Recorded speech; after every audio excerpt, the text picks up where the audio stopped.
খাবি তো? হ্যাঁ হ্যাঁ খাবো। আচ্ছা দাঁড়া, আমি কেটে কুটে রান্না বসাচ্ছি। চলো এখন আমি কেটে নেই। এই যে এটাতে কাটবো, এই যে ছুরি। চল আগে ভেন্ডিটা কেটে নেই। আমি কিন্তু সবগুলো সবজি ধুয়েই এনেছি, তোমরা আবার ভেবো না যে আমি না ধুয়ে রান্না করছি। তাড়াতাড়ি কুটকুট করে কেটে নিচ্ছি। ঢেঁড়সটা আজকে আমি ভাজি করব। এখন চলো আরেকটা কেটে নেই। হয়েছে, আর কাটবো না। এখন চলো আমি ঢেঁড়স ভাজি বসাই। রান্নাটা আমি এই যে এইটাতে করব। চলো চুলায় বসিয়ে দিলাম, এখন গ্যাসটা জ্বালিয়ে দেই। এখন এই যে ঢেঁড়সটা দিয়ে দিব। এই যে ঢেঁড়সটা দিয়ে দিয়েছি। এখন ভালো করে নেড়ে চেড়ে রান্না করতে হবে। অনেক সুন্দর গান বেরিয়েছে। এই তোমার ঢেঁড়স ভাজি হয়ে গিয়েছে, এখন নামিয়ে রাখি। এখন চলো মিষ্টি কুমড়া ভাজি করব। এই যে আমার মিষ্টি কুমড়াটা, চুলাটা এখানে রেখে দেই আর মিষ্টি কুমড়াটা কেটে নিব। এই তো হয়ে গেছে, এতটুকুই মিষ্টি কুমড়া ভাজি করব। এই যে এইটাতে করব আমি মিষ্টি কুমড়া ভাজিটা।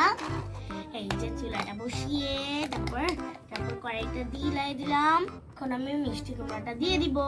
এই তো হয়েছে, এখন নেড়ে চেড়ে ভালো করে ভাজি করে নিতে হবে। মিষ্টি কুমড়ার কি গ্রান বেড়েছে। এই তোমার মিষ্টি কুমড়া ভাজিও করা শেষ। চল এখন পটল কাটি। এই যে পটল, এখন কিন্তু পটলের সিজন।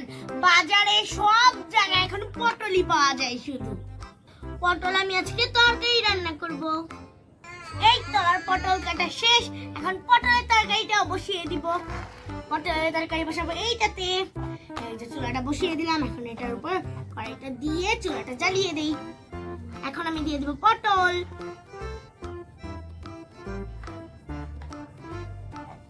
এই তো দিয়ে দিলাম পটলটা। এখন ভালো করে নেড়ে কষিয়ে নিতে হবে। চলো এখন একটু ঢেকে দেই। A few moments later. দেখি তো আমার পটলটা হয়েছে নাকি। অনেক সুন্দর গ্রান বেরিয়েছে, পটলটাও হয়ে গিয়েছে। চলো নামিয়ে রেখে দিই। আমি আজকে আর কিছু রান্না করবো না, যা রান্না করেছি তাই আজকে খেয়ে নিব। প্লেটে বেড়ে নিই। প্রথম নিব মিষ্টি কুমড়া। এই দেখো মিষ্টি কুমড়া কত সুন্দর কালার হয়েছে। এই তো একটুখানি মিষ্টি কুমড়া নিয়ে নেই। তারপর এখন নিব পটল। এই যে একটু পটল নিয়ে নিলাম। এখন নিব ভেন্ডি। এই তো তিনটা তরকারি নেওয়াই শেষ।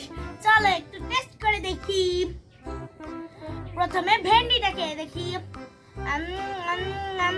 ভেন্ডিতে একটু ঝাল বেশি হয়েছে।